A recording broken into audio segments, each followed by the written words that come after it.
La estructura del cuento. Se puede determinar las distintas partes que lo conforman. La introducción, el desarrollo, y el final, también conocido como inicio, nudo, y desenlace. La introducción, o inicio debe explicar quién es el protagonista, dónde sucede la acción, cuándo ocurre, qué es lo que sucede, por qué ocurre.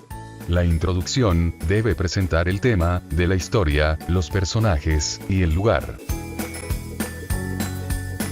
El nudo, o desarrollo, puede contener los obstáculos que dificultan el cumplimiento de un deseo, los peligros que amenazan, directa o indirectamente, al protagonista,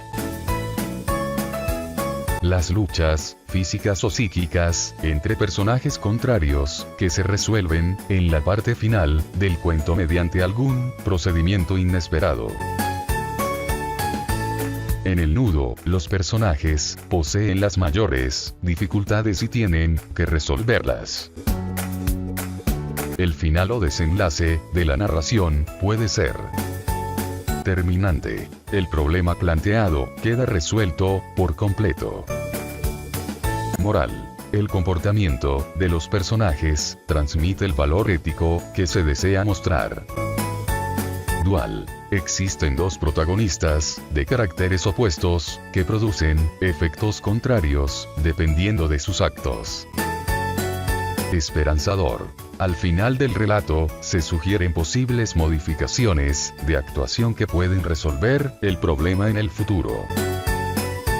El final del cuento es donde solucionan las dificultades de los personajes que intervienen en la historia. El narrador es quien cuenta la historia. No debe confundirse con el autor. El narrador se divide en narrador-personaje, que cuenta la historia en primera persona, así como el narrador omnisciente, que narra la historia en tercera persona. Los personajes son los que realizan las acciones en la narración. Se pueden dividir en dos tipos, como el héroe o la heroína. Es el personaje más importante de la historia. Encarna valores como la fuerza, la bondad, la belleza, y otras formas. Por ejemplo, los príncipes y las princesas.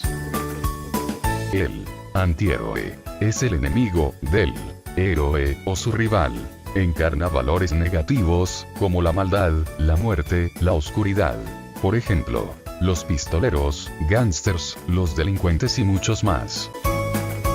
El tiempo, en el cuento, se reconoce por palabras o expresiones que lo indican. Había una vez.